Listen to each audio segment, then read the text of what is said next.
அல்லாஹ்வுடைய தூதர் ஸல்லல்லாஹு அலைஹி வஸல்லம் சொன்னார்கள், ஆதமுடைய மகனுக்கு ஒரு ஓடை தங்கம் கிடைத்தாலும் இரண்டாவது ஓடை வேண்டும் என்றுதான் ஆசைப்படுவான். இரண்டாவது ஓடை கிடைத்தால் மூன்றாவது ஓடை தங்கம் வேண்டும் என்று ஆசைப்படுவான். அவனுடைய அந்த பேராசையை மண்ணை தவிர, மரணத்தை தவிர எதுவும் தடுத்து நிறுத்த முடியாது என்று அல்லாஹ்வுடைய தூதர் ஸல்லல்லாஹு அலைஹி வஸல்லம் சொன்னார்கள். அதனால்தான் அல்லாஹ்வின் அருட்கொடையை புரிந்து கொள்வதற்கு ஒரு நியதியை சொன்னார்கள். தூதர், உங்களுக்கு மேல் உள்ளவர்களை பார்க்காதீர்கள், உங்களுக்கு கீழ் உள்ளவர்களை பாருங்கள், அப்போதுதான் அல்லாஹ்வின் அருட்கொடையை நீங்கள் உணர்ந்து கொள்ள முடியும் என்று அல்லாஹ்வுடைய தூதர் ஸல்லல்லாஹு அலைஹி வஸல்லம் அவர்கள் சொன்னார்கள்.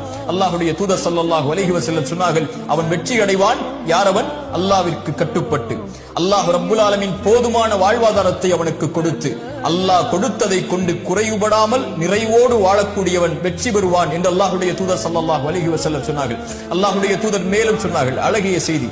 ஒரு நாள் காலையில் ஒருவன் எழுந்திருக்கிறான், பாதுகாப்பான நிலையில் 3 வேளை உணவு அவனுக்கு இருக்கிறது, அன்றைய உணவு இருக்கிறது.